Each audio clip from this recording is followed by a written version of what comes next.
Welcome to our channel. నేను మీ లక్ష్మణ్. ప్రస్తుతం మనతో పాటున్నారు ప్రముఖ real estate expert Valluru Venkateswarlu గారు. సో నమస్తే. నమస్కారం అండి. ఎలా ఉన్నారు? సూపర్ అండి. ఏంటి రెండు రాష్ట్రాల్లో అయితే ఎలక్షన్లు అయితే ముగిసాయి.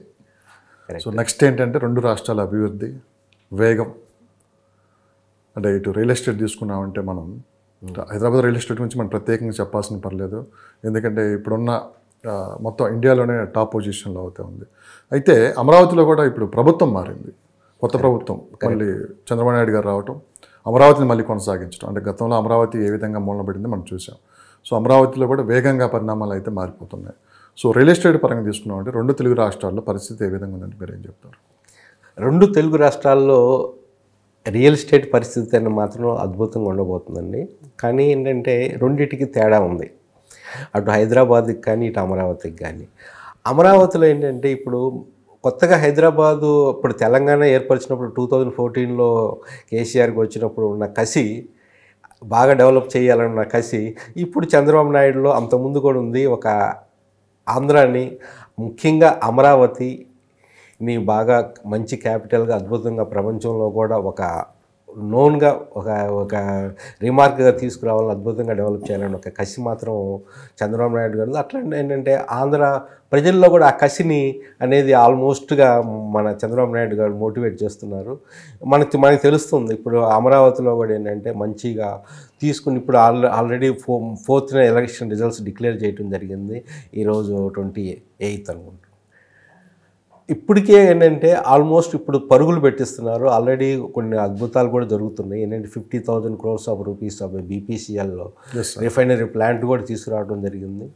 అట్లనే ఇంకోటి ఏంటంటే ముఖ్యంగా అట్లా కర్ణాటక నుంచి కూడా ఇన్వెస్టర్స్ నుంచి కూడా ఆల్మోస్ట్ వాళ్ళు ఇన్ఫ్లుయెన్స్ చేసి ఇక్కడ పెట్టుబడి పెట్టాలని తీసుకొస్తున్నారు. అట్లనే ఆస్ట్రేలియా నుంచి కూడా చూడండి, మన దేశమే కాదు మిగతా దేశాల నుంచి కూడా తీసుకువచ్చి ఇక్కడ అద్భుతాలు సృష్టించాలి అనే ఒక ప్రయత్నం అయితే చంద్రబాబు నాయుడు గారిలో ఆ కసి మాత్రం ఉంది. ఇది ఏంటంటే ముఖ్యంగా ఏంటంటే ఎక్కడైనా కానీ డెవలప్డ్ ఏ స్టేట్ అయినా డెవలప్ రావాలి అంటే స్వయంగా ఆ ప్రాంతము మనీని జనరేట్ చేయగలగాలి, వెల్త్ని జనరేట్ చేయగలగాలి. ఆ వెల్త్ జనరేట్ చేయాలి అంటే ఇండస్ట్రీస్ కావాలి. ఇండస్ట్రీస్ ఎప్పుడైతే వస్తాయో ఆటోమేటిక్ ఎంప్లాయ్మెంట్ జనరేషన్ అవుతుంది. ఎంప్లాయ్మెంట్ ఎప్పుడైతే జనరేషన్ అవుతుందో రియల్ ఎస్టేట్ మాత్రమే అద్భుతంగా ఉండబోతుంది. ఎందుకంటే ఇప్పుడు ఇండస్ట్రీస్ రావడానికి కొన్ని ముఖ్యంగా ప్రయారిటీ పెట్టుకుంది చంద్రబాబు నాయుడు గారు కూడా. ఏంటంటే ముఖ్యంగా కొన్ని ప్రయారిటీ పెట్టుకున్నారు. నెంబర్ 1 ప్రయారిటీ అమరావతి క్యాపిటల్ అద్భుతంగా ఒక ప్రపంచంలోనే ఒక అద్భుతమైన నగరంగా తీర్చిదిద్దాలని ఒకటి. నెంబర్ 2 పోలవరాన్ని మంచిగా, ఇది మల్టీపర్పస్ ప్రాజెక్ట్ కాబట్టి అటు కరెంట్ కానీ, వాటర్, అగ్రికల్చర్ వాటర్ కానీ, ఇటు డ్రింకింగ్ వాటర్ కానీ అన్ని విధాల మంచిగా ఆంధ్రాకి డెవలప్ అవటానికి అవకాశం ఉన్న ప్రాజెక్ట్ కాబట్టి దాన్ని డెవలప్ చేయాలని చూస్తున్నారు. మూడవది పరిశ్రమలు తీసుకురావడానికి చాలా ఫస్ట్ ప్రయారిటీ ఇస్తున్నారని చెప్పుకోవచ్చు. ఎందుకంటే అటు ఎన్ఆర్ఐ నుంచి కానీ అప్పటి అమెరికా వెళ్ళినప్పుడు కానీ, ఎలక్షన్ అయిన తర్వాత అమెరికా వెళ్ళటం జరిగింది. రిజల్ట్స్ రాకముందే కూడా చంద్రబాబు నాయుడు గారు ఆ కొత్త తరహా దాంట్లో ఏంటంటే చాలామందిని అక్కడ ఎన్ఆర్ఐన్స్ కూడా రమ్మని ఆహ్వానించడం కూడా జరిగింది. దాని యొక్క పర్యవసానం ఏంటంటే తొందరలో మనకు తెలుసుకోపోతాం. ఇంకోటి ఏంటంటే చంద్రబాబు నాయుడులో గారిలో ఏంటంటే ముఖ్యంగా ఆ విజనరీ నాయకత్వం ఉండటం వల్ల ఏంటంటే ఒక నాయకుడు అనేది ఏ విధంగా ఒక స్టేట్ని డెవలప్ చేయగలడు అనేది మనం ప్రీవియస్గా చూసాము. ప్రజల్లో కూడా ఇప్పుడు ఆ నమ్మకం పెట్టుకొని మరలా తీసుకురావడం జరిగింది. బాధ్యత అనేది ఇప్పుడు చంద్రబాబు నాయుడు గారి మీద పెరిగింది. అంతకుముందున్న స్టేట్ కన్నా ఇప్పుడు ఆంధ్రాకి డెవలప్ అవుతానికి అవకాశాలు ఎక్కువ ఉంటాయి. ఇంకోటి ఏంటంటే కూటమి ఏర్పడటం వలన బీజేపీ కూడా అటు సహకరించాల్సిన పరిస్థితి కూడా ఉంది. ఏది మోదీ గారు ప్రైమ్ మినిస్టర్ గారికి కూడా ఏంటంటే అంతకుముందు ఏపీ మీద ఎంపీస్ పరంగా కానీ పెద్ద డెవలప్మెంట్ డిపెండెన్సీ అనేది లేదన్నమాట. కానీ ఇప్పుడు ఒక తెలుగుదేశం కానీ జనసేన కానీ బీజేపీ ఇక్కడ తీసుకొచ్చిన ఎంపీస్ పరంగా కూడా ఏంటంటే ఒక కీ రోల్ సెంటర్లో ప్లే చేయడానికి అవకాశం ఉండటం వల్ల ఏంటంటే బీజేపీకి కూడా ఒక మంచి అవకాశము. ఇప్పుడు ఏపీని అభివృద్ధి చేస్తే ఇది కూటమిగా వాళ్ళకు కూడా ఫ్యూచర్లో మంచిగా రాజకీయంగా పరంగా అటు ఆంధ్రప్రదేశ్లో మంచిగా రావడానికి అవకాశం ఉంది. కాబట్టి ఇప్పుడు హైదరాబాద్ లాగానే అమరావతి కూడా ఏపీ కూడా డెవలప్మెంట్ రావడానికి అవకాశం డెఫినెట్గా మెండుగా ఉన్నాయని నాకు తెలుస్తుందండి. నెక్స్ట్ కాకపోతే it's a matter of time, 5 years కాదు, ఇంకా 10 years పడుతుంది ఇప్పుడు పెట్టిన ఇన్వెస్ట్మెంట్స్. అంటే బేసిక్గా అందరూ చాలామంది ఇన్వెస్టర్స్ ఏంటంటే ఈ ఎలక్షన్లు అయిపోయిన దాకా వెయిట్ చేద్దామని చెప్పి ఒక ఆలోచనలో ఉన్నారు. సో 2 రాష్ట్రాల్లో ఎలక్షన్లు అయితే అయిపోయాయి. అవును. సో ఇప్పుడు ఇన్వెస్టర్స్ ఆలోచన ఏ విధంగా ఉంది 2 తెలుగు రాష్ట్రాల్లో? ఇప్పుడు చూడండి, నేను అంతకుముందు ఒక వీడియో కూడా చేయడం జరిగింది. అంతకుముందు కన్ఫ్యూషన్ స్టేజ్ ఏది, ఎలక్షన్స్ ఏ విధంగా రిజల్ట్స్ రాబోతున్నాయి ఒక కన్ఫ్యూషన్ స్టేజ్ ఉంటే, ఇప్పుడు ఏంటంటే ఎవరైతే ఇన్వెస్టర్స్ అయితే నిజంగా ఇన్వెస్టర్స్ ఆల్రెడీ వెళ్ళిపోయి ఇన్వెస్ట్ చేశారండి, వాళ్ళకి రిటర్న్స్ అనేది డబుల్ ట్రిపుల్ కూడా అయింది. ఇప్పుడు ఎలక్షన్స్ ఉన్న రేట్స్ ఇప్పుడు అమరావతిలో ఇప్పటికి 3 times పెరిగిందని మినిమం చెప్పుకోవచ్చు డెఫినెట్గా. అంటే ఎలక్షన్స్ ముందు ఎవరైతే ఆలోచించి కొంతమంది రియల్ ఎస్టేట్ గైడెన్స్ కూడా తీసుకొని ఎవరైతే పెట్టుబడి పెట్టారో వాళ్ళకి ఆల్రెడీ రిటర్న్స్ వచ్చేసినాయి ఇప్పుడు అమ్ముకుంటే. కానీ ఇప్పుడు పెడతాం అనేది ఇన్వెస్ట్మెంట్ అనేది ఏ రేటుకి పెట్టాలనేది ఏంటంటే ఒక కామన్ నార్మల్ ఇన్వెస్టర్కి అనేది కొంచెం డిఫికల్ట్ సిచ్యువేషన్. ఏంటంటే ఆల్రెడీ అంతకుముందు ఇప్పుడు మీరు ఎక్కడైనా చూసుకోండి, ఇప్పుడు సిఆర్డిఏ పరిధిలో 35,000 కాడి నుంచి 40,000 పర్ స్క్వేర్ యార్డ్ ఎక్కడా లేదనిపిస్తుంది. ముఖ్యంగా ఏంటంటే మరి సీడ్ యాక్సెస్ రోడ్ కానీ ఎక్కడైతే మనకి మెయిన్ కోరు క్యాపిటల్ దగ్గర మాత్రమే unit has gone touch to 60,000 per square yard. అంటే మనకి కొంత రీసెర్చ్ చేసి కొంత మంచి పాకెట్స్ మంచి దొరికితే ఇన్వెస్ట్ చేసుకోవటం డెఫినెట్ ఉందండి ఇప్పుడు చేసుకుంటే. ఇది కాకపోతే ఏంటంటే ఇమీడియట్గా రిటర్న్స్ రావద్దు, బట్ డెఫినెట్గా రిటర్న్స్ రావడానికి అవకాశం ఉంది.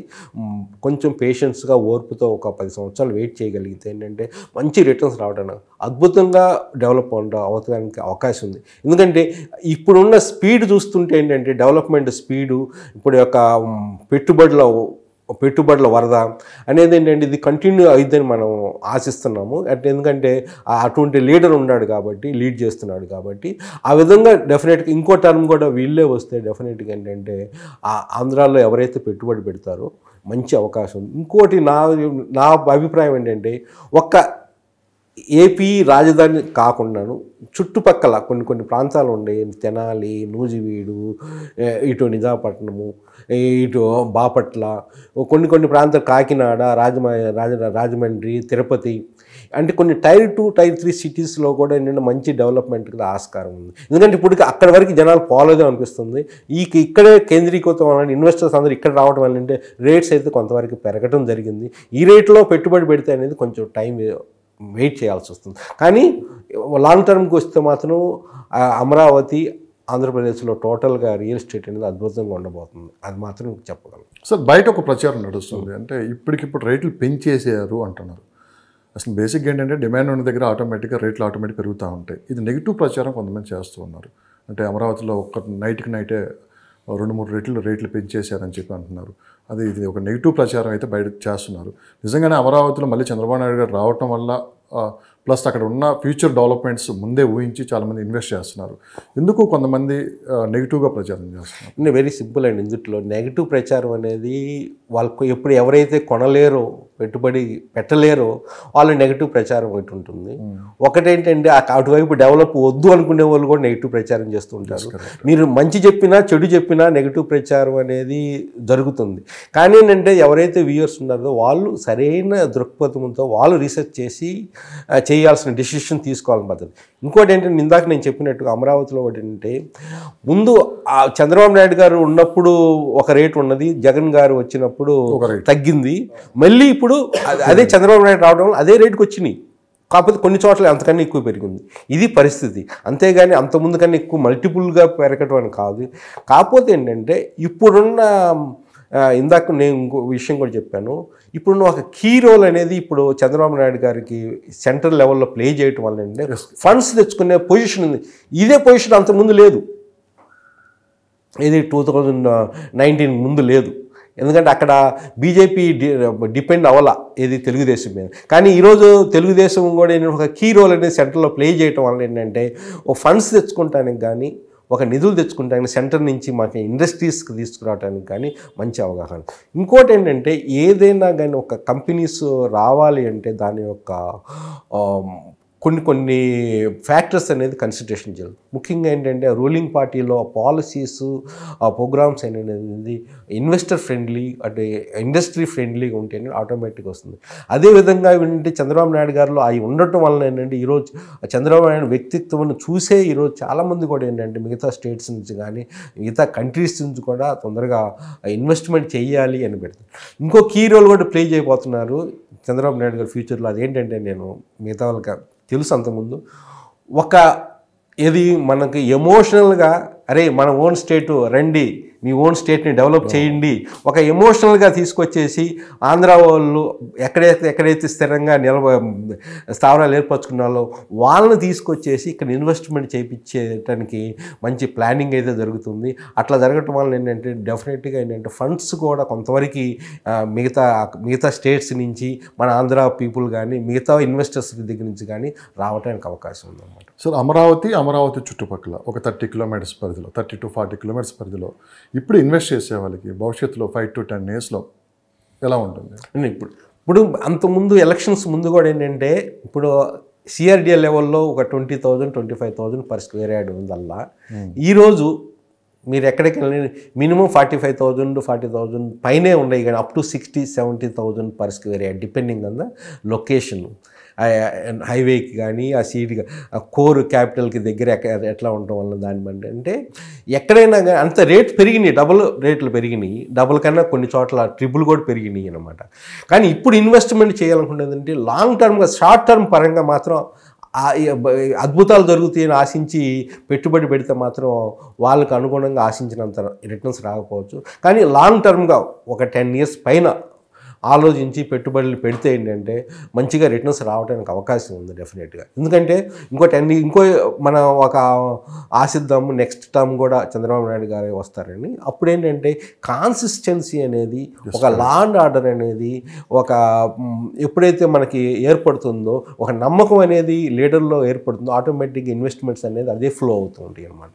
సో మళ్ళీ ఒకసారి మనం విజయవాడ హైవే మధ్య బాగా వినిపిస్తుంది. అటు సైడ్ నుంచి తీసుకుంటేనేమో నందిగామ ఆ ప్లేస్లో మొత్తం మంచి మార్కెట్ ఉందని చెప్పారు. ఇప్పుడు అది అంతా రోడ్డు విస్తరణలో 6 lanes చేస్తున్నారు. సో మన మినిస్టర్ గారు కూడా చూడడం జరిగింది, తెలంగాణ మినిస్టర్ ఎవరైతే కోమటిరెడ్డి గారు, ఆ మొత్తం అంతా కంప్లీట్ చేస్తున్నారు అతి త్వరలోనని చెప్పి అన్నారు. విజయవాడ హైవేకి కూడా బాగా డిమాండ్ పెరిగింది. అంతకుముందు అసలు విజయవాడ హైవే గురించి పెద్దగా మార్కెట్లో చర్చ ఉండేదే కాదు, కానీ ఈ మధ్యకాలంలో విజయవాడ హైవే గురించి ఎక్కువ మాట్లాడుకుంటున్నారు. మార్కెట్ ఏ విధంగా ఉంది, అసలు అటు సైడ్ ఇన్వెస్ట్ చేయొచ్చా అని చెప్పి కూడా చాలామంది అడుగుతున్నారు. ఎలా ఉంటుంది సార్? ఒకవేళ ఇటు హైదరాబాద్ నుంచి తీసుకుంటే ఎంతవరకు మనం వెళ్ళొచ్చు, అటు అమరావతి అంటే విజయవాడ నుంచి తీసుకుంటే నందిగామ ఆ చుట్టుపక్కల ఎలా ఇన్వెస్ట్ చేయొచ్చు? ఒక్కటండి, ఇప్పుడు ఏంటంటే హైదరాబాద్ మొత్తం టోటల్గా ఏంటంటే అంతకుముందు ఉన్న గవర్నమెంట్ కానీ ఏంటంటే ఈస్ట్ని నెగ్లెక్ట్ చేశారో అనిపించింది. కానీ at the end of the వాళ్ళ రూలింగ్లో కూడా ఏంటంటే లుక్ ఈస్ట్ అనేది కూడా స్టార్ట్ చేద్దామని అటు కేటీఆర్ కూడా స్టార్ట్ చేశారు యాక్చువల్గా. అప్పటి నుంచి స్టార్ట్ లుక్ ఈస్ట్ ముందు లుక్ ఈస్ట్ ఈవెన్ కేటీఆర్ కూడా వాటైతే తీసుకొచ్చారు, కానీ అది ఇంప్లిమెంటేషన్ ఏజ్ రాలా. కానీ ఏంటంటే ఇప్పుడు రేవంత్ రెడ్డి గారు ఇక్కడ సెంట్రల్ ఇక్కడ రావడం, అది తెలంగాణలో రావడం, అక్కడ ఏంటంటే ఆ ఏపీకి ఆటోమేటిక్గా ఎక్స్పెక్టెడ్ ఈవెన్ ఏంటంటే చంద్రబాబు నాయుడు గారు వస్తారు, కూటమి వస్తుందని ఎక్స్పెక్ట్ చేయటము. ఇప్పుడు ఏపీలో ఎలక్షన్స్ ముందే వీళ్ళు హైదరాబాద్ నుంచి విజయవాడ వరకు రోడ్ని బాగా డెవలప్ చేయాలని సెంటర్తో ఆల్రెడీ టాక్స్ అయిపోయింది. ఆల్రెడీ 6 lanes రోడ్ కూడా డెవలప్ చేస్తున్నారు దాన్ని. అండ్ ఇంకా 8 lane రోడ్స్ కూడా డెవలప్ చేయాలనేది ప్రపోజల్ అయితే ఉంది. ఇంతవరకు అయితే ఇప్పుడు రాలేదు, కానీ 6 lanes రోడ్డు డెవలప్ అయితే ఏంటంటే ఇప్పుడున్న 3.5 hours కల్లా 2 hours కూడా 2.5 hours కూడా రావడానికి ఉంది. ఇంకోటి ఏంటంటే ఇప్పుడు మన బుల్లెట్ ట్రైన్ ఎట్లాగా చేస్తున్నారు, ఇది హైదరాబాద్ నుంచి బాంబే వరకు కూడా ఏంటంటే అట్లానే ఇక్కడ కూడా ఏంటంటే ఒక మంచి ర్యాపిడ్ రైల్ సిస్టమ్ కూడా ఏది విజయవాడకి హైదరాబాద్కి కూడా తీసుకురావడానికి అనేది ఆస్కారం ఉందని చెప్తున్నారు. ఏంటంటే ఒకప్పుడు మీరు చూసుకుంటే తెలంగాణలో ముందు స్టార్టింగ్ అసలు ఈస్ట్లోనే డెవలప్మెంట్ అనేది స్టార్ట్ అయింది. యాక్చువల్గా రామోజీ ఫిల్మ్ సిటీ స్టార్ట్ అయినప్పుడు రామోజీ ఫిల్మ్ సిటీ వలన ఏంటంటే దాని యొక్క హైప్ వలన ఆ చుట్టుపక్కల ప్రాంతాల్లో ఆ విజయవాడ హైవే అనేది బాగా హైప్లోకి వచ్చింది. కానీ ఆ తర్వాత కొన్ని ఇన్సిడెంట్స్ జరిగినాయి. ఏది అక్కడ వాటర్ ప్రాబ్లమ్స్ కానీ ఇప్పటికీ కొన్ని వాటర్ ప్రాబ్లమ్స్ ఉన్నాయి. కానీ ఏంటంటే ఇంకోటి ఏంటంటే డబుల్ రిజిస్ట్రేషన్స్ అట్లా వల్ల ఏంటంటే అక్కడ అంతవరకు డెవలప్మెంట్ ఇంక ఇండస్ట్రీస్ రాకపోవటము, ఆ డెవలప్మెంట్ మొత్తం ఏంటంటే వెస్ట్కి వెళ్ళి అనమాట. ఏది ఐటీ హబ్ కానీ ఇట్లా తీసుకురావటం వల్ల. అందువల్ల ఇప్పుడు ఏంటంటే అవకాశం వచ్చింది. ఈవెన్ కొంతమంది తెలంగాణ రూలింగ్ పార్టీలు చాలామంది మినిస్టర్స్ కూడా చాలా ల్యాండ్స్ అటువైపు ఉన్నాయి అనేది అపోహ. అది నిజమెంతవరకు మనకు తెలియదు. కానీ ఏంటంటే ఎప్పుడైతే ఈ కాంగ్రెస్ గవర్నమెంట్ వచ్చిందో ఈ హైదరాబాద్ విజయవాడ రోడ్ని బాగా డెవలప్ చేయాలన్న అనేది బాగా పట్టుబడి ఉన్నారు. ముఖ్యంగా పెట్టుబడులకు వచ్చేలాక ఏంటంటే ఓఆర్ఆర్ వరకు అయితే మనకు తెలిసిందా బాగా పెట్టుబడులు అయితే బాగా డెవలప్ అయింది.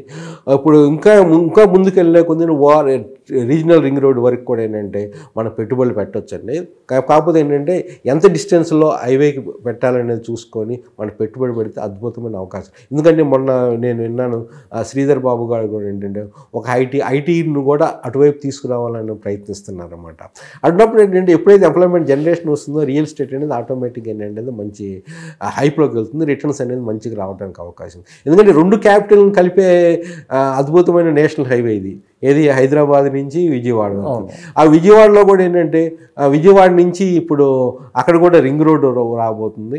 ఆ రింగ్ రోడ్డు వరకు కూడా మనకు పెట్టుబడులు పెట్టుకుంటే ఆ ప్రాంతంలో పెట్టుబడులు పెట్టుకునే వాళ్ళకి ఏంటంటే ఇప్పుడు కూడా మంచి రిటర్న్స్ రావడానికి అవకాశం ఉందన్నమాట. అది అందుకని ఇప్పుడు ఏంటంటే అంత ముఖ్యంగా ఏంటంటే విజయవాడలో ఇంతవరకు ఎవరు ఎక్స్ప్లోర్ చేయలేదు.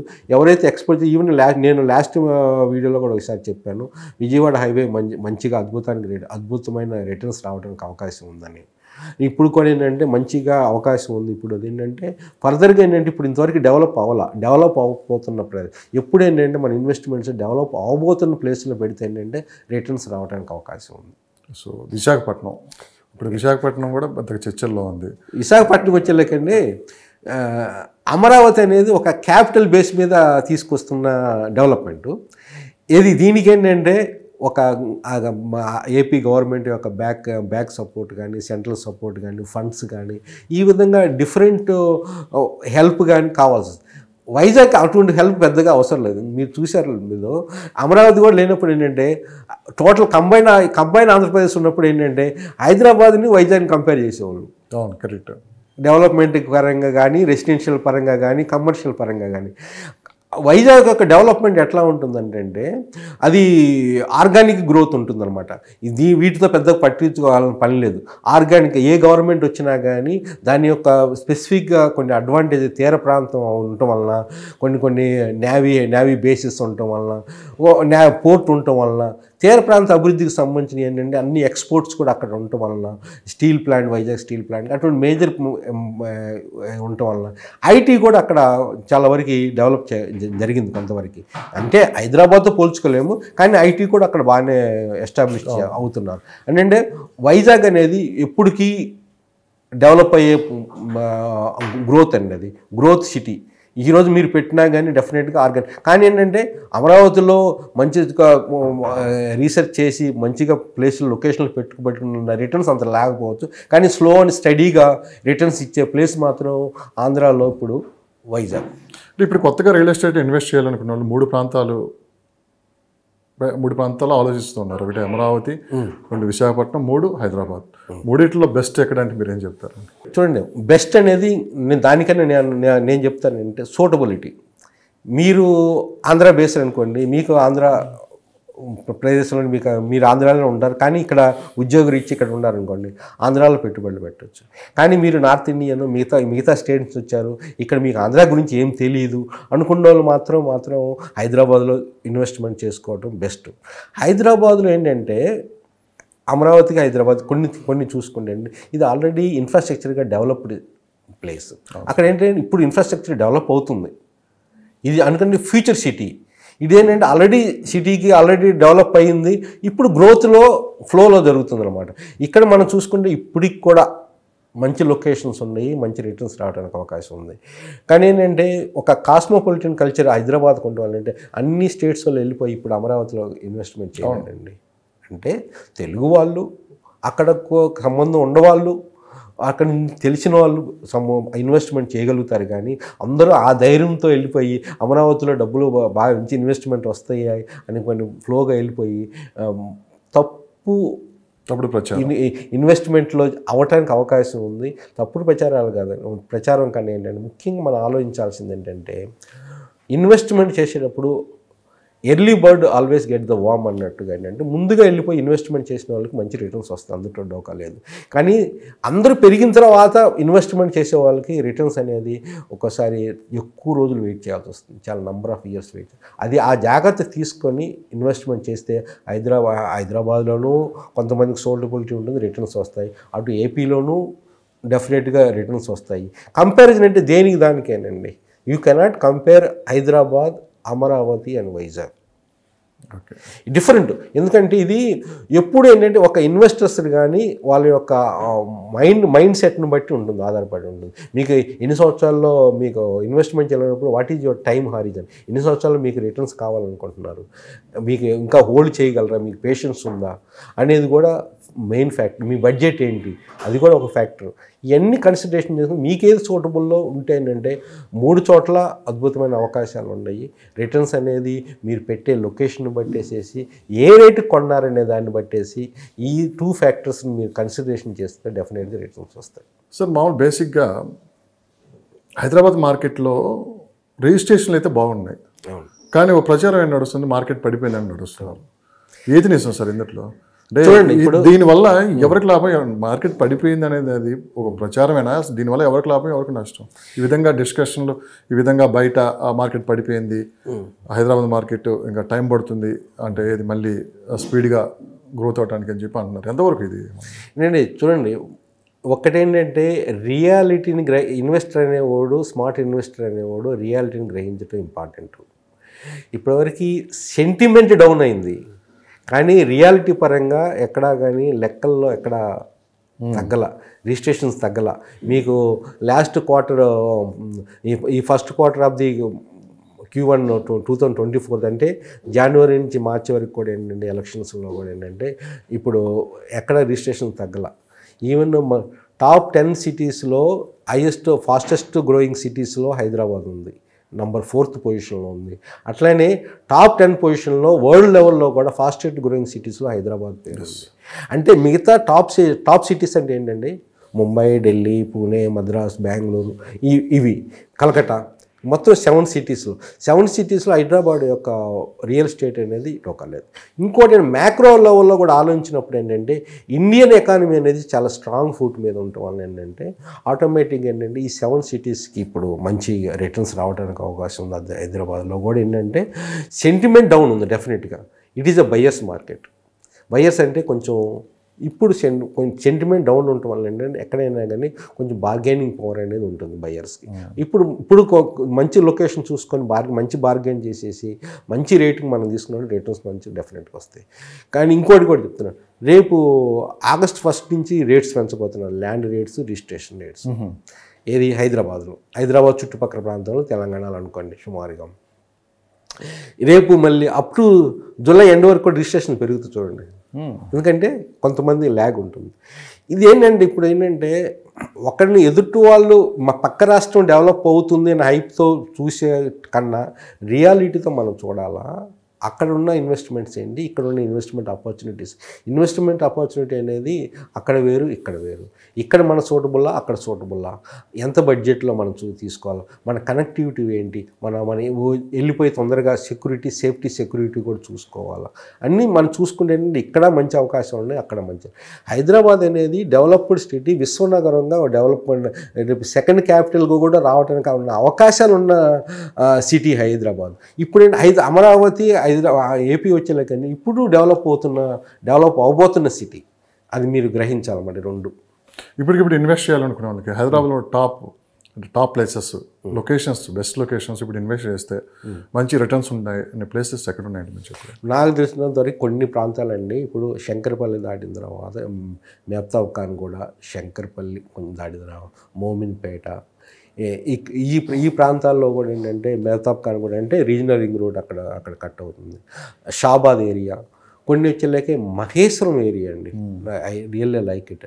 మహేశ్వరం ఏరియాలో ఇప్పుడు ఎక్కడ మనకి బెంగళూరు హైవే నుంచి శ్రీశైలం హైవే కలిపే ఒక రోడ్డు ఉందన్నమాట.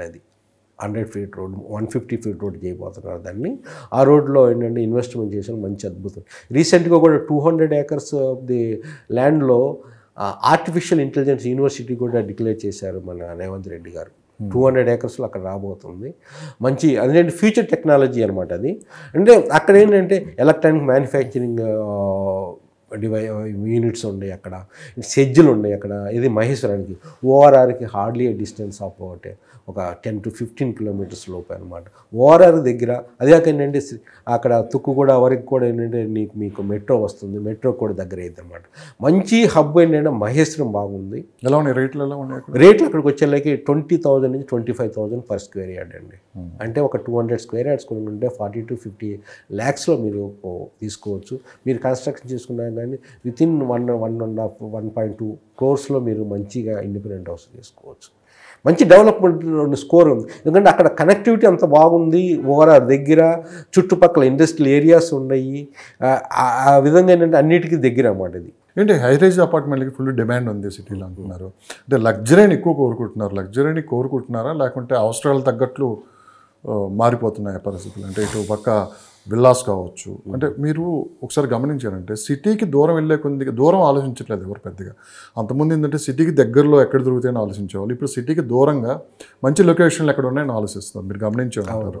అంటే కొంచెం 30-40 kilometers వెళ్ళి అక్కడ విల్లాస్ కట్టుకుంటున్నారు. ఏంటి సార్ ఈ కల్చర్ ఇంతగా మారటానికి? చూడండి, వెరీ సింపుల్ అండి ఇది. కోవిడ్ వచ్చిన తర్వాత జనాల్లో ఏంటంటే ఒక హెల్త్ కాన్షియస్, హైజీనిక్ ఆస్పెక్ట్ అనేది పెరిగింది.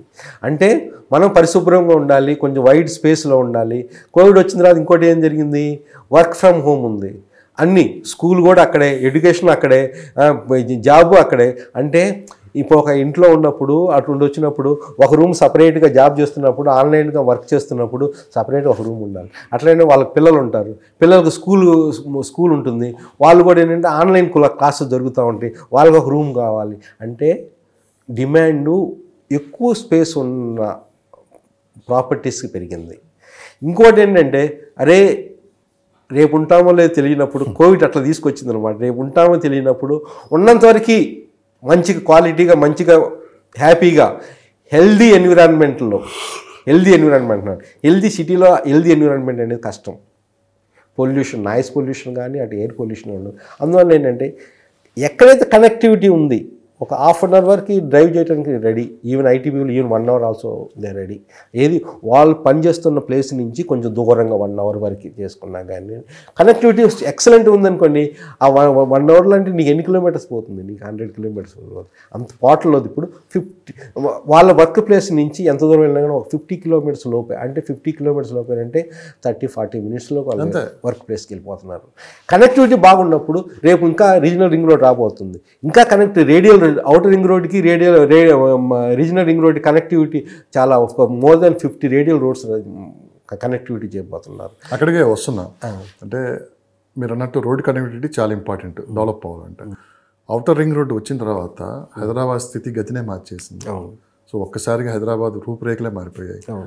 ఒక్క అవుటర్ రింగ్ రోడ్ వల్ల ఎంత మారిపోతారు. రేపు రివిజనల్ రింగ్ రోడ్ వస్తుంది కాబట్టి అసలు ఊహించుకుంటే ఎలా ఉంటుంది.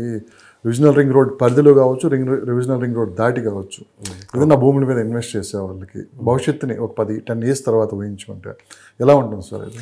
చూడండి, ఒక్కటి ఇప్పుడు మీరు లాస్ట్ స్టడీస్లో మీరు చూసుకుంటే మీకు అనురాగ్ కానీ వీళ్ళందరూ ఏంటంటే ఈ ఎలక్షన్స్ వల్ల కానీ ఏపీ ఎలక్షన్స్ వల్ల ఏంటంటే ఇన్వెస్ట్మెంట్ అండ్ అగ్రికల్చర్ ల్యాండ్ అనేది తగ్గింది.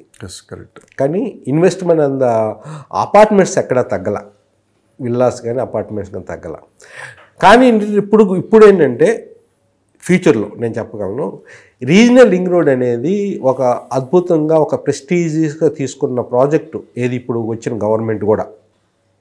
వాళ్ళు అందుకని చూడండి, మీరు చూడండి నంబర్ ఆఫ్ టైమ్స్ వాళ్ళు సెంట్రల్ గవర్నమెంట్కి దగ్గరికి వెళ్ళిపోయి దాని యొక్క ప్రాబ్లమ్స్ ఏంటి సార్ట్అవుట్ చేయడానికి ఈవెన్ రీసెంట్గా ఒక 250 crores rupees agree to pay అనమాట. ఏది యూటిలిటీస్కి సంబంధించిన ప్రాబ్లం ఉంటే సెంట్రల్ గవర్నమెంట్ ఏముంది యూటిలిటీస్ సంబంధించి అంటే అక్కడ ఉన్న ఆ ప్రాంతంలో రీజనల్ కూడా ఎక్కడైతే వస్తుందో అక్కడ యూటిలిటీస్ తీసేయడానికి అదేంటే కరెంట్ స్తంభాలు తీసేయడానికి అవన్నీ క్లీన్ చేయడానికి కానీ కొంత అమౌంట్ వల్ల ప్రాబ్లం ఉండటం వల్ల వీళ్ళే స్టేట్ గవర్నమెంటే రెడీ టు పే అని చెప్పేసి ఆ ప్రాబ్లం సాల్వ్ చేసి రీజనల్ రింగ్ రోడ్ని అంత ఫాస్ట్గా పట్టాల మీద తీసుకురావాలని ప్రయత్నిస్తుంది ఇప్పుడున్న గవర్నమెంట్.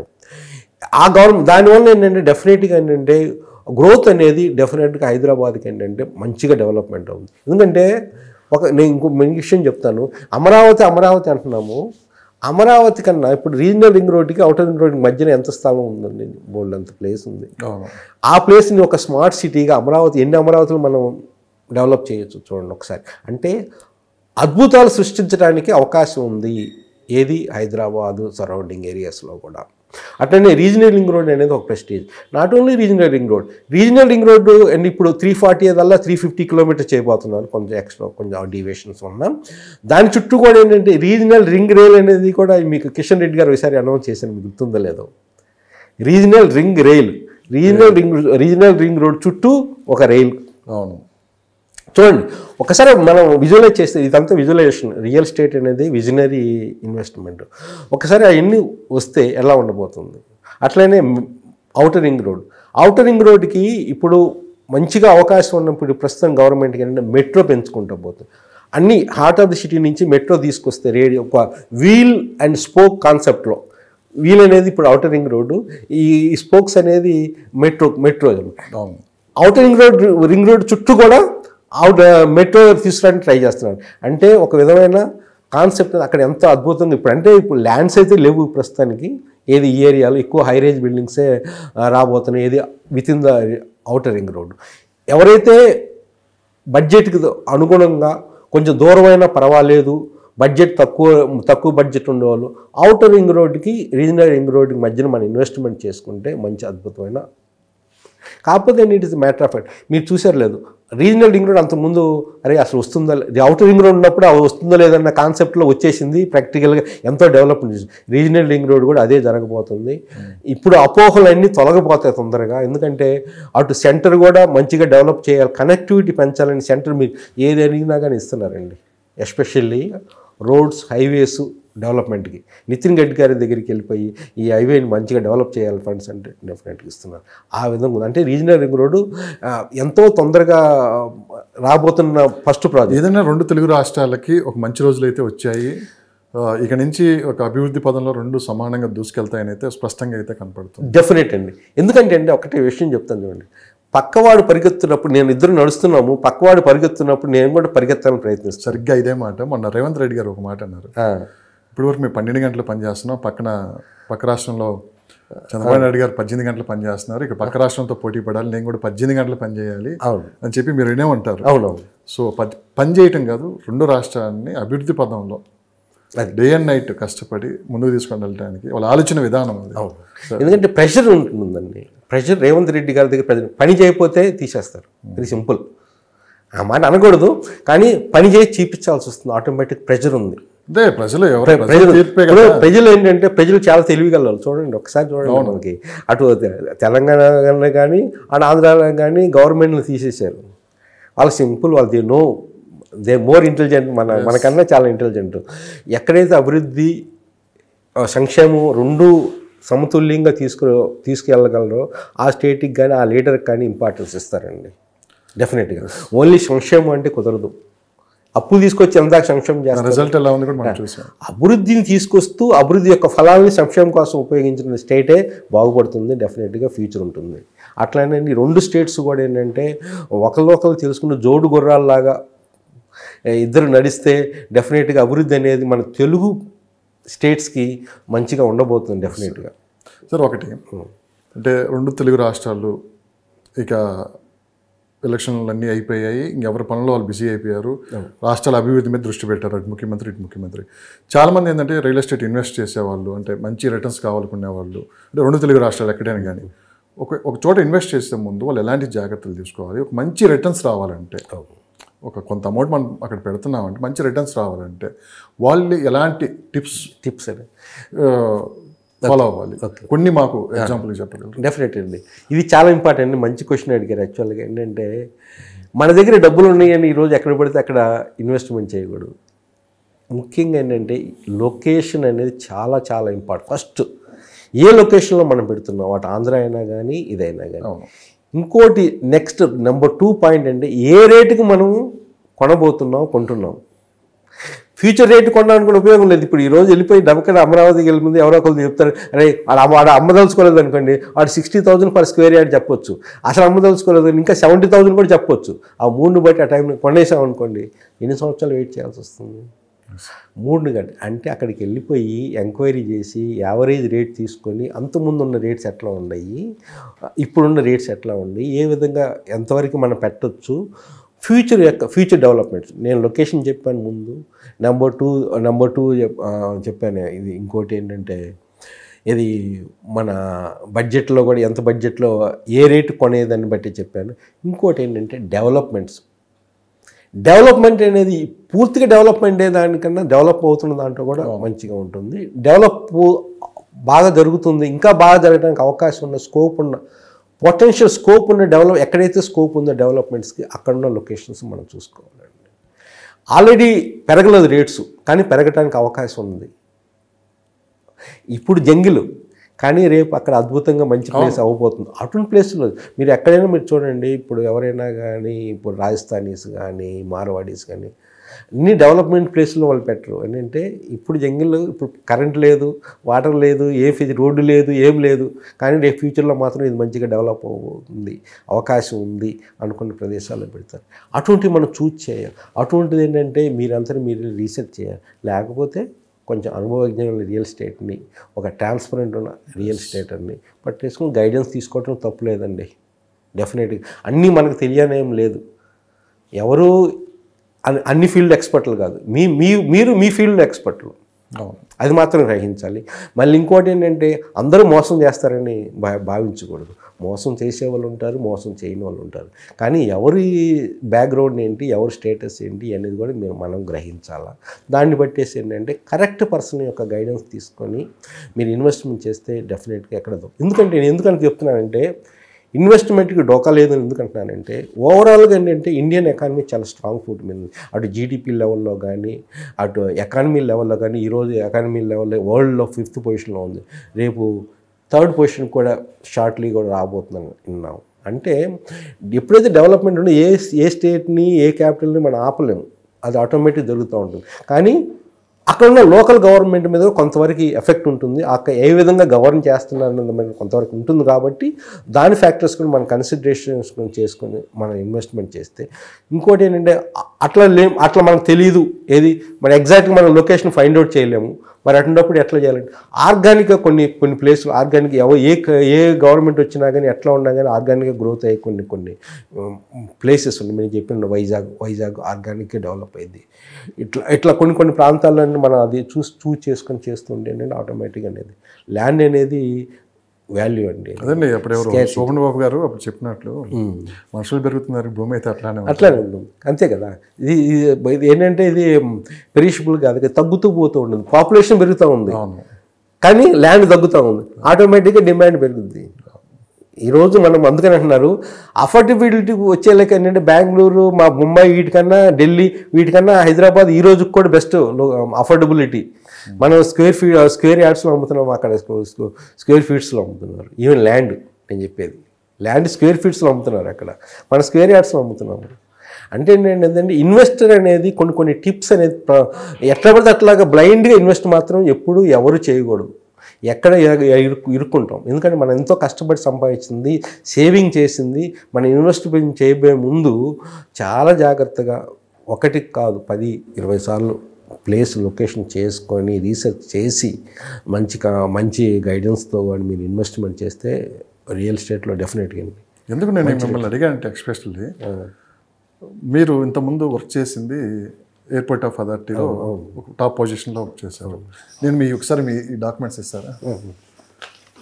ఇవన్నీ అవి ఆ పేపర్స్ కూడా ఇస్తాను. ఒకసారి మీరు చూస్తున్నారు కదా ఈ పేపర్స్ ఇవన్నీ. సో వల్లూరు వెంకటేశ్వరరావు గారు ప్రతిసారి మనం ఇంటర్వ్యూ ఎందుకు చేస్తామంటే, ఏ రోజుకి ఆ రోజు మార్కెట్లో ఏం జరుగుతుంది, అప్ అండ్ డౌన్స్ ఏమున్నాయి, ఎక్కడ ఇన్వెస్ట్ చేయాలంటే ఎలాంటి జాగ్రత్తలు తీసుకోవాలని చెప్పి ఆయన ఎవ్రీడే రీసెర్చ్ చేస్తూ ఉంటారు. మనకి ఎగ్జాంపుల్ మనం ఇక్కడ చూస్తున్నాం కదా, ఏ రోజుకి ఆ రోజు ఆ పాయింట్స్ అన్నీ నోట్ చేసుకుంటూ ఉంటారు. ఆయన రియల్ ఎస్టేట్ బిజినెస్ చేయరు, కేవలం మన రూపాయి ఇన్వెస్ట్ చేస్తున్న దగ్గర ఖచ్చితంగా న్యాయం జరగాలి, రియల్ ఎస్టేట్లో ఎవరు మోసపోకూడదు, ప్రతి ఒక్కరికి మంచి జరగాలని చెప్పి ఆయన కూడా ఎప్పటికప్పుడు ఇన్ఫర్మేషన్ మనకి ఇస్తూ ఉంటారు. సో మీరు చూస్తూనే ఉన్నాయి కదా, ఈ పేపర్స్ అన్నీ ఏ రోజుకి ఆ రోజు ఎప్పటికప్పుడు ఏం జరుగుతుంది ప్రతి పాయింట్ పిండు నోట్ చేసుకుంటూ ఉంటారు. సో ఇవన్నీ చూసే మళ్ళీ మిమ్మల్ని ఈ ప్రశ్న కూడా అడిగాను. ఎందుకంటే సార్ మీకు ఏంటి అంటే మీ పర్సనల్గా కూడా 2-3 ప్రశ్నలు అడుగుదాం అనుకుంటున్నాను. డిఫరెంట్ ఫీల్డ్లో ఉన్నారు, అసలు దీనికి సంబంధమే లేదు. అంటే మీరు ఎయిర్పోర్ట్ ఆఫ్ అథారిటీలో ఒక టాప్ పొజిషన్లో మీరు జాబ్ చేశారు. ఎందుకు మీరు ఇంత రీసెర్చ్ చేసి ఏ రోజుకి ఆ రోజు డేటా అంతా ఒకటండి, నాట్ ఓన్లీ హైదరాబాద్, ఇప్పుడు అమరావతిలో జరుగుతున్న పరిణామాలు కావచ్చు, వైజాగ్ కావచ్చు, ఇన్ఫర్మేషన్ మొత్తం గ్యాదర్ చేసి 10 మందికి తెలియపరచాలని ఒక ఆలోచన రావటం వెనక ఎవరైనా ఉన్నారా, లేకుంటే మీరే? లేదండి, ఇందులో ఏంటంటే ఒకటేంటంటే మన యొక్క సాటిస్ఫాక్షన్ లెవెల్ అనేది మన నాలెడ్జ్ అనేది ఎదుటిలో ఉపయోగపడితే ఒక సాటిస్ఫాక్షన్ లెవెల్ ఉంటుంది. నేను యాక్చువల్గా మీరు చూస్తే ఐ వాజ్ ఏ ఫార్మర్ నుంచి 10th క్లాస్ ఫెయిల్ అయ్యాను. 10th క్లాస్ ఫెయిల్ నుంచి ఇంటర్మీడియట్లో చేరాను. ఇంటర్లో నంబర్ 1 తెనాలి విఎస్ఆర్ కాలేజీలో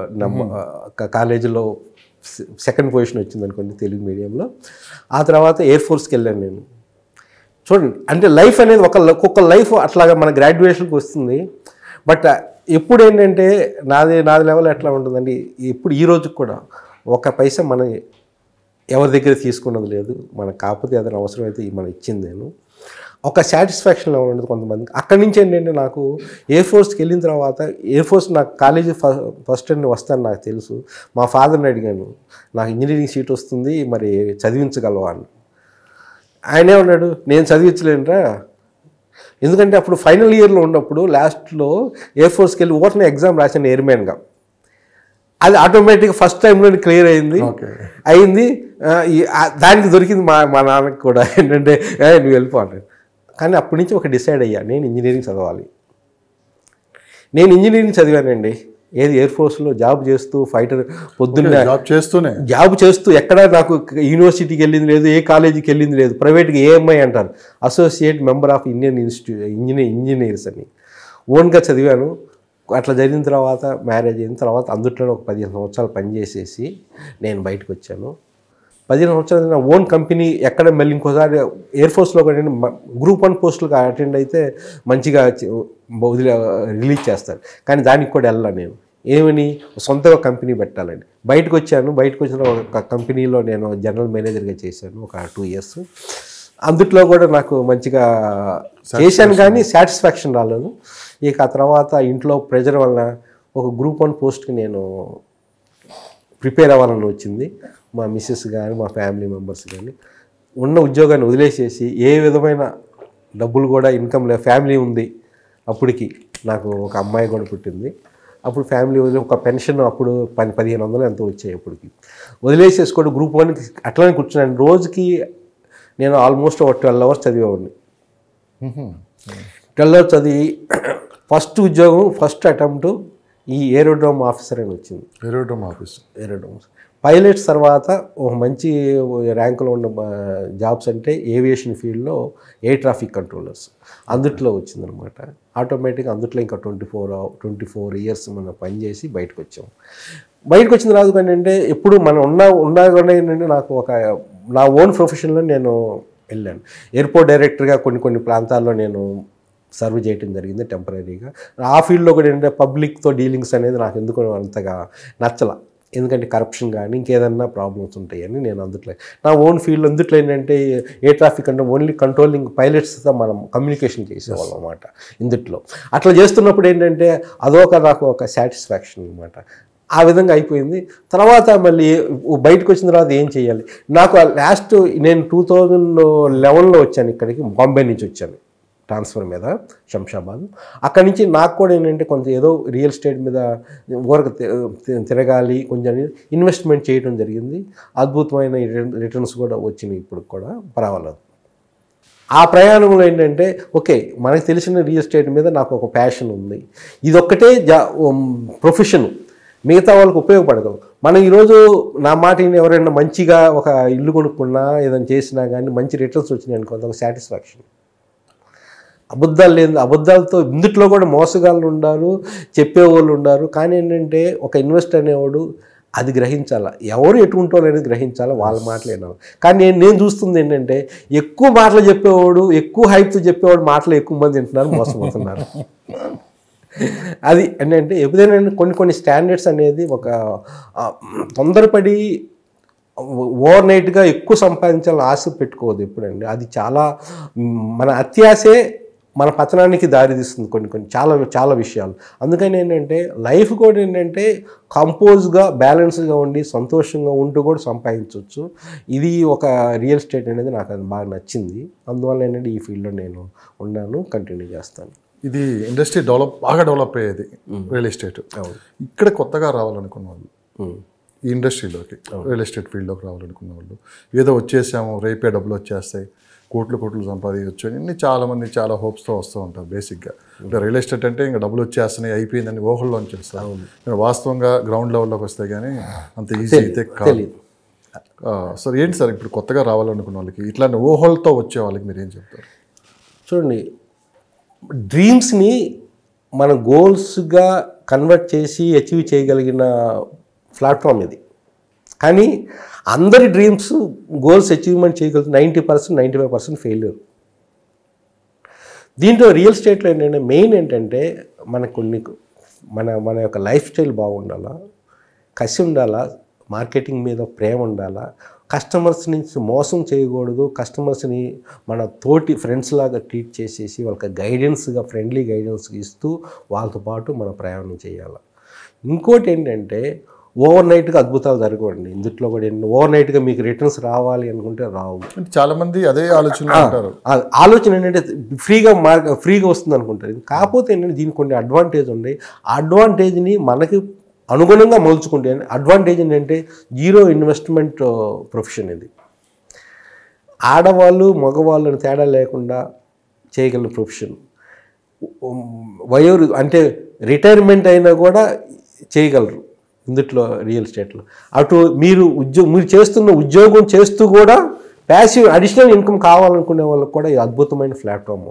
అంటే ఇంత మంచి ప్లాట్ఫామ్ని మీరు టైంని స్పెండ్ చేయాలి, ఓర్పు ఉండాలి. ఇందులో ఓర్పుతో హార్డ్ వర్క్ చేస్తూ నేర్చుకుంటూ 1 year మీరు ఒకరి దగ్గర పనిచేయండి, 1 year ఒకరితో ట్రావెల్ చేయండి. అప్పుడు మీరు నేర్చుకుంటే ఆటోమేటిక్ ఈ 1 yearలో ఏంటంటే మీకు చాలా నేర్చుకుంటారు ఆటోమేటిక్గా. ఆ తర్వాత మీరు ఇండిపెండెంట్గా ఫైనాన్షియల్గా ఫ్రీ అవ్వచ్చు.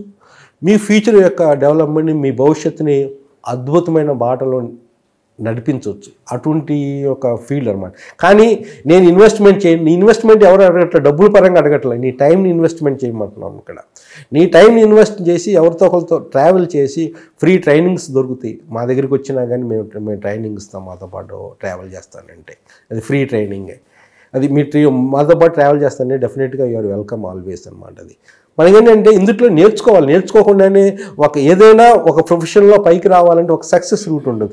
సక్సెస్ రూట్ అంటే స్కిల్స్ నేర్చుకోవాలి. ఆ స్కిల్స్ నాలెడ్జ్ 2 కలిపితేనే ఆ ఫీల్డ్లో మనం సక్సెస్ అవుతాం. సో మీరు ఏమన్నా కొత్తగా వచ్చారు కదా ట్రైనింగ్ కానీ కొత్తగా వచ్చిన వాళ్ళకి ప్లాన్ చేస్తున్నామండి మనం. సో ఎట్లా మీ వెబ్సైట్ కానీ ఎట్లా కాంటాక్ట్ అవ్వాలి? వెబ్సైట్ కానీ నాకు డైరెక్ట్ కాంటాక్ట్ చేస్తున్నా కానీ ఏంటంటే మేము ఎవ్రీ వీక్లీ ఒకసారి మేము కండక్ట్ చేస్తాం.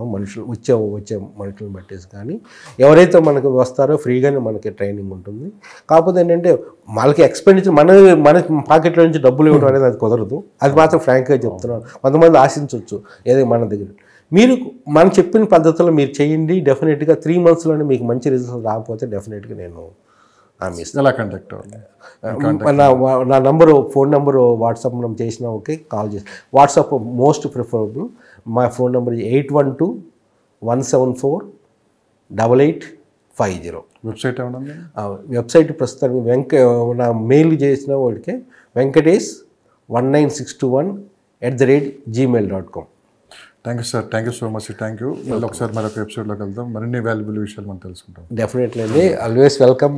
వ్యూయర్స్ మేము చెప్పేటప్పుడు కొన్ని మీకు అనుగుణంగా లేకపోవచ్చు, మీకు అనుగుణంగా ఉండవచ్చు. కొన్ని అనుగుణంగా లేనివి కూడా పాజిటివ్ స్పిరిట్స్తో మీరు అలా చేయండి. ఇదేంటంటే మనం చెప్పేది ఏ వీడియో అయినా కానీ ఓవరాల్ ప్రాస్పెక్టివ్ చూసుకొని అందరి ఇన్వెస్టర్స్ ప్రాస్పెక్టివ్ చూసుకొని మనం మాట్లాడేది. అది అందరికీ 100% అనుగుణంగా సాటిస్ఫాక్షన్ చేయలేకపోవచ్చు. మేము మాకు జడ్జిమెంట్ రాదు, న్యాయం కూడా చేయలేము. ఎందుకంటే మనం కూడా ఎవరిని ఎక్కడ ప్రమోషన్ ఎక్కడ ప్రమోషన్ మనం ఏం చేయట్లేదు. నాకు కూడా ఏం జరుగుతుంది, ₹1 పెట్టే ముందు వాళ్ళు ఎలాంటి నేను ఎక్కువ మీరు నా వీడియోస్ మీరు చూస్తే ఏంటంటే ఎక్కువ జాగ్రత్తలు అనేది చెప్తాను నేను. అందరూ ఎక్కువ ఏం చెప్పేది ఏంటంటే జాగ్రత్తలు చెప్పరు. హైప్ పెట్టండి, అవి 3 4 5 కానీ దాన్ని పెట్టేటప్పుడు కూడా జాగ్రత్తలు అనేది చాలా ఇంపార్టెంట్. ఎందుకంటే నా ఓన్ ఫ్రెండ్స్ చాలామంది కూడా ఏంటంటే ఆ జాగ్రత్తలు తీసుకున్నప్పుడు స్ట్రక్ అయిపోతుంది. ఎందుకంటే ఎంతో కష్టపడి సంపాదించిన డబ్బులండి మనం సేవింగ్ చేసి పెట్టుబడతాం. ఒక్కొక్క లైఫే ప్రాబ్లం అవుతుంది. కానీ అన్ని వీడియోస్ వరకు లైఫ్ అందరికీ తెలియదు. కానీ రియల్గా కూడా ఏంటంటే కొన్ని జరుగుతూ ఉంటాయి. అంటే లాస్ట్ టైం ముగించే ముందు ఒకటే సార్, చాలామంది ఏంటంటే యూట్యూబ్లో వీడియోస్ ఇటు మనం ఇంటర్వ్యూలు చేసినా కావచ్చు, బయట ఇంటర్వ్యూస్ కావచ్చు, చాలామంది గుడ్డిగా నమ్మి కూడా ఇన్వెస్ట్ చేస్తున్నారు. దయచేసి అలాంటి పొరపాట్లు మీరు చేయొద్దు. కేవలం ఇక్కడ ఇన్ఫర్మేషన్ మాత్రమే ఇస్తున్నాం. మీరు మళ్ళీ పర్సనల్గా ఎంక్వైరీ చేసుకొని ఒక మంచి రియల్ ఎస్టేట్లో ఒక ఎక్స్పర్ట్ని పట్టుకొని కూర్చొని మాట్లాడి, ఒక అడ్వకేట్ దగ్గర కూర్చొని మీరు మొత్తం డీటెయిల్స్ తీసుకున్న తర్వాత ఇన్వెస్ట్ చేయాలని చెప్పి కూడా మేము మరీ ముఖ్యంగా చెప్తున్నాం. కేవలం ఏంటంటే మీకు ఇన్ఫర్మేషన్ ఇవ్వడానికి మాత్రమే ఇంటర్వ్యూలు కూడా చేస్తున్నాం. అవునండి, ఇది మన లక్ష్మణ్ గారు చెప్పినట్టు ఇది కరెక్ట్. యాక్చువల్గా ఏంటంటే ఎవరు గైడెన్స్ తీసుకున్నా కానీ అంటే మీ ఓన్ యొక్క రీసెర్చ్ అనేది కొంతవరకు ఉండాలా. ఎందుకంటే you are the judge of your life. నీకున్న సూటబిలిటీ ఎగ్జాక్ట్గా 100% వాళ్ళు గ్రహించలేప్పుడు. ఇది సూటబుల్. నేను ఒక వార్డు కూడా అంతకుముందు వీడియో కూడా చెప్పాను. అమరావతిలో కొంతమంది ఇన్వెస్ట్మెంట్ చేయడం సూటబుల్ అయితే హైదరాబాద్లో కొంతమంది ఇన్వెస్ట్మెంట్ చేయడం సూటబుల్. అందరికీ అన్ని చోట్ల సూటబుల్ కాదు. అది మనం గ్రహించాలి. Thank you sir. Thank you అండి. Thank you. ఎస్.